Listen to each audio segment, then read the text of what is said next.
Welcome back to my Learning to Wing It series, where we use this sweater as inspiration to make our own sweater without a pattern. This is part 3.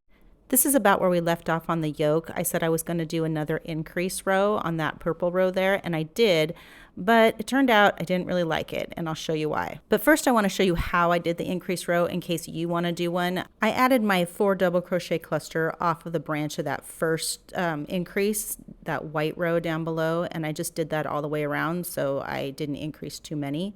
But when I put it on the sweater, you could tell that it was still just too wingy. I need this yoke to go over the shoulder, so and I need it to start kind of going downward, and I thought it might do it eventually, but it just never did. So I ended up taking it all out down to that increase and got rid of the increase altogether, and then it finally started to look the way I wanted it to look. So for me, there ended up being only one increase in the whole yoke. When I tried it on, I liked the way it was fitting, so I decided to continue on. I started weaving in all of these ends as soon as I started feeling confident about how the yoke was looking finally. I continued the rows until I got to my armpit, and then I measured the space between the front and the back. For me, that was about 7 inches at the time, but I do end up going back and changing this. I marked where the armpit was on both sides and made sure they matched. When I do the base stitch to start the body, there's 3 stitches for each cluster.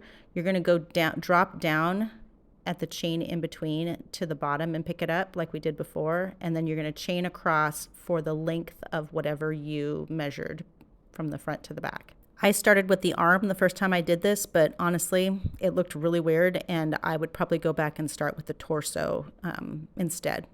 This is a stitch I was using off of Brianna Kay's video. It's really cool looking, but it had like no give, so I went ahead and took that out and went all the way back to the beginning. I didn't like the way it was fitting, so this time I lengthened the yoke to go past my armpit, and then I shortened the distance between the front and back to about 4 inches instead of 7.